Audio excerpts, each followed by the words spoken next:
Just Siliguri থেকে কলকাতা পৌঁছালাম royal cruiser বাসে করে। চলুন পুরো বাস জার্নির অভিজ্ঞতাটা আপনাদের সাথে শেয়ার করি।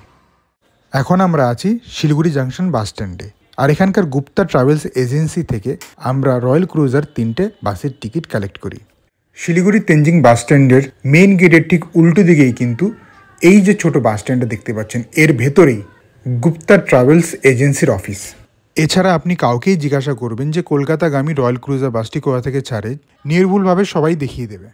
যথারীতি সঠিক সময়ে মানে 5টা 10-এ বাসটি কিন্তু পৌঁছে যায় এই বাস স্ট্যান্ডে। আর আমরা সব যাত্রীরা আমাদের লাগেজ এবং টোকেন কালেক্টের জন্য লাইনে দাঁড়াই। সেটা হওয়ার পর বাসটি কিন্তু যথারীতি সময় মানে 5:30টায় বেরিয়ে যায়। আজকে আমাদের যাত্রাপথের সাথী হচ্ছে রয়্যাল ক্রুজার এস কেনিয়া বাসটি। এছাড়াও দীর্ঘ 17 বছর ধরে রয়্যাল ক্রুজার কিন্তু মাথা উঁচু করে গর্বের সাথে লাক্সারি বাস সার্ভিস তো আমাদের পশ্চিমবঙ্গ তথা ভারতবাসীকে দিয়ে আসছে। যাত্রা শুরুর প্রথমে প্রত্যেককে নিয়ম করে একটি করে মিনারেল ওয়াটারের বোতল এবং তার পাশাপাশি একটি করে কিন্তু চকলেট দেওয়া হয়েছে। বাট আমার কাছে সবথেকে যেটা বেশি আকর্ষণীয় ছিল সেটা ছিল একটি করে ওয়েট টিস্যু, যেটা খুবই দরকারি এবং ইম্পর্টেন্ট। এর জন্য আমি খুবই বাহবা জানাই রয়্যাল ক্রুজার কর্তৃপক্ষকে। এবার শিলিগুড়ি শহরকে টাটা করে গুটি গুটি পায়ে আমরা কিন্তু এগিয়ে চললাম কলকাতার উদ্দেশ্যে। আর আজকের আমাদের এই হ্যাপি জার্নিটা শুরু হলো। বেশ কিছু ছোটোখাটো স্টপেজ দিয়ে মালদার গাজলে বাসটি প্রথম ডিনারের জন্য দাঁড়ায়। রাতের খাবারের জন্য খুবই সিম্পল আমরা খাবার নিয়েছিলাম, একটা ভেজ থালি আর একটা এগ থালি। চালের কোয়ালিটি বেশ ভালো ছিল। এছাড়াও ডাল, একটা 5 মিশালি সবজি, আলুর চোখা আর ভেন্ডি আলু ভাজা।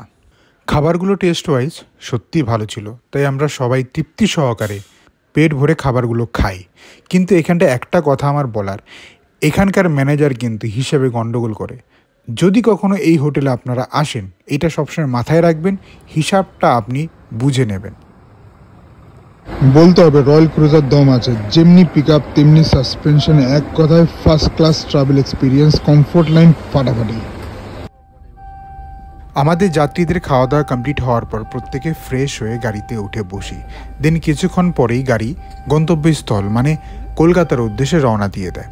তো আমার এই দুবারের রয়্যাল ক্রুজার অভিজ্ঞতা যদি আমি সামারাইজ করে বলি, তাহলে সত্যি কম সময়ে কম খরচে যদি ভালো লাক্সারি বাস সার্ভিস কিছু হয়ে থাকে, সেটার নাম একমাত্র রয়্যাল ক্রুজার। আমি তো খুব হ্যাপি। আমি নেক্সট কোনো জার্নি করলে অবশ্যই রয়্যাল ক্রুজারকে প্রথম অপশানে রাখবো। নির্দিষ্ট সময়ের আগেই আমাদের কলকাতায় পৌঁছে দেয়। তোমাদের আজকের এই ইনফরমেটিভ বাস জার্নিটা কেমন লাগলো অবশ্যই জানাবে। চলো টাটা।